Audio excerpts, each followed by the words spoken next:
The stagecoach rattled over the sun-baked prairie, each wheel gouging deep lines into the dust.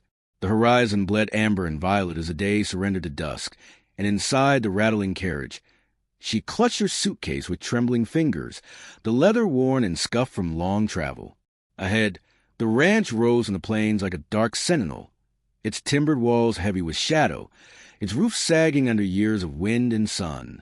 He met her at the gate, broad-shouldered and massive, the heat of the day catching on his sweat-slicked face. His eyes were earnest, searching for approval, for a spark of warmth. She studied him. The slow curve of his belly, the thick fingers rough from toil, the hesitant way he straightened at her glance, and felt a cold, stubborn refusal settle in her chest. "Welcome to the estate," he said, his voice thick with hope. She forced a polite smile, words catching in her throat. Every instinct whispered escape, every memory of freedom in the wide, empty prairie echoing like a distant drum.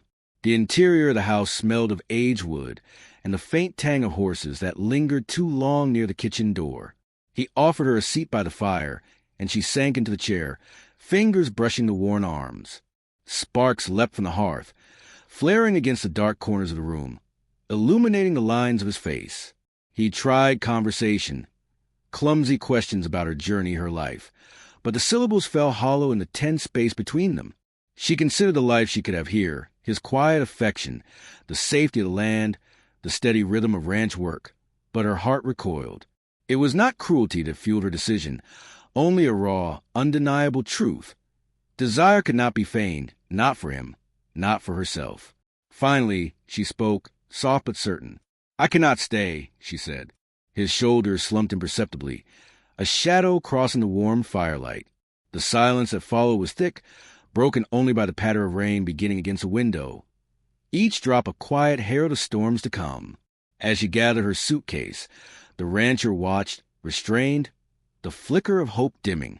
Outside, the wind picked up across the prairie, stirring dust and memory, leaving her heart heavy with the weight of rejection and the faint, impossible pull of curiosity about what lay beyond these gates. The next morning, the horizon glimmered pale gold as a new figure appeared along the rutted path leading to the ranch.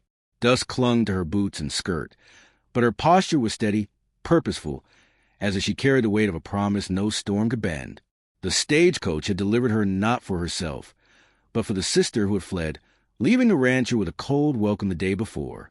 She surveyed the estate with quiet calculation, noting the sagging beams, the overgrown courtyard, and the glimmer of hope or desperation in the man who stood at the gate waiting. When he first laid eyes on her, the recognition was instant but confused.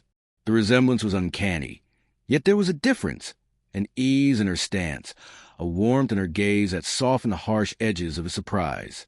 He straightened, wiping sweat from his brow, as though the very act might steady his trembling anticipation. She approached deliberately, boots crunching on the gravel, each step measured, each glance weighed. "Good morning," she said, voice firm yet inviting, carrying the kind of calm that could anchor the restless. He nodded, unsure whether relief or curiosity stirred faster in his chest.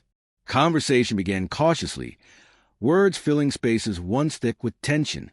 Unlike her sister, she asked questions with genuine interest, her eyes tracing the lines of the rancher's face as if seeking the truth behind the stoic mask. Inside, the house felt different somehow. Sunlight spilled through the windows, catching on the polished counters and dust motes dancing in the air.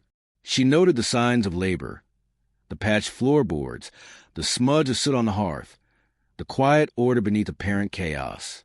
He watched her, noting the way she moved, the way her laughter, soft and sudden, seemed to ease the walls around him.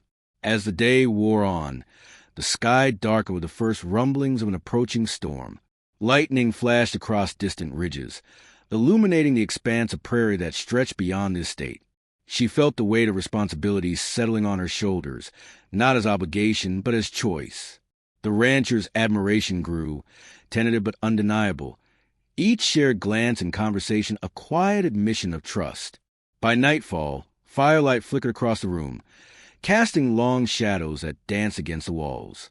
For the first time, the rancher allowed himself a tentative hope, while she, standing at the threshold of uncertainty and loyalty, understood that the land, the man, and her own courage were entwined in a story only beginning to unfold. Dawn broke across the prairie in a wash of pale amber, and the estate stirred to life with the familiar rhythm of toil. She moved through the chores with practiced ease, the sun catching on damp strands of hair plastered to her face, while he labored nearby, heavy hands scraping hay and sweat mixing with dirt. Their silences had grown comfortable, punctuated by small gestures, brushes of hands, shared glances, the quiet laughter that lingered in the corners of the barn. A sudden downpour sent them scurrying beneath the overhang, water streaming from the roof in rivulets. Mud clung to boots and skirts alike, and the scent of wet earth and leather filled the air. They worked side by side, struggling with the stubborn animals, repairing fences as lightning etched jagged silver across the sky. Her calm precision steadied him, while his strength, once intimidating, now felt protective, reassuring. Each shared glance became an unspoken acknowledgement of a fragile bond forming in the heart of chaos. Evenings were spent by the hearth, the fire crackling and throwing flickering shadows across the walls. Conversation deepened. She spoke of dreams once deferred, of freedoms lost and reclaimed, while he confessed insecurities he had long buried beneath work and pride. He laughed, rough and unpolished, but it carried warmth, a rare sound that wrapped around her like the prairie wind. Her heart, once guarded, began to soften, stirred by the sincerity in his eyes and the honesty of the land they both navigated. Yet tension lingered, subtle but persistent. Rumors from the nearby town whispered of a rival who coveted the ranch, of men who would not respect boundaries or hearts. She felt the weight of her sister's absence and her own choice pressing upon her, the responsibility of stepping into a role she had not sought but could not abandon. Each storm, each quiet moment of intimacy, brought both connection and a reminder of the fragile thread on which their future balanced. As night settled, the prairie wind moaned through the trees, carrying the distant rumble of hooves or thunder. She could not tell which. They stood together at the edge of the barn, silhouettes against the dying firelight, their faces illuminated by shared determination and unspoken questions. The world beyond his state loomed with unknown threats, and the bond between them, tested by toil and tension, would soon face trials neither had anticipated. Thunder rolled across the prairie, a low, menacing drum that shook the windows and rattled the walls of the estate. From the shadows of the ridge, a gang of masked riders emerged, their horses' hooves tearing furrows into the sodden ground. She felt her pulse quicken, but fear did not bind her. It sharpened her focus. The rancher moved to stand beside her, fists clenched, eyes scanning the approaching threat. But she stepped forward unflinching. The first rider charged, leather and rein gleaming, and she met him with quick thinking and the advantage of the terrain. Horses skidded in the mud, and the clash of iron rang against splintered wood as she maneuvered through the chaos, her every movement precise and purposeful. The rancher followed, strength and strategy merging with her instinct, a silent conversation, carried through glances and gestures. Together, they guided the attackers into traps of their own making, using the estate's hidden fences and narrow paths like extensions of their own bodies. Lightning arced across the sky, illuminating their struggle in stark, fleeting brilliance. She ducked, rolled, and rose again, her breath ragged but steady, eyes locking with the ranchers for a brief, telling moment. In that instant, he saw not only courage but heart, loyalty, and unshakable resolve. The admiration in his gaze was no longer tentative. It was recognition, raw and undeniable. By the time the final rider was driven back, the rain had ceased, leaving the estate glistening under a moon fractured by drifting clouds. Mud streaked their clothing, cuts and bruises tinged with crimson, but they stood side by side, unbowed and triumphant.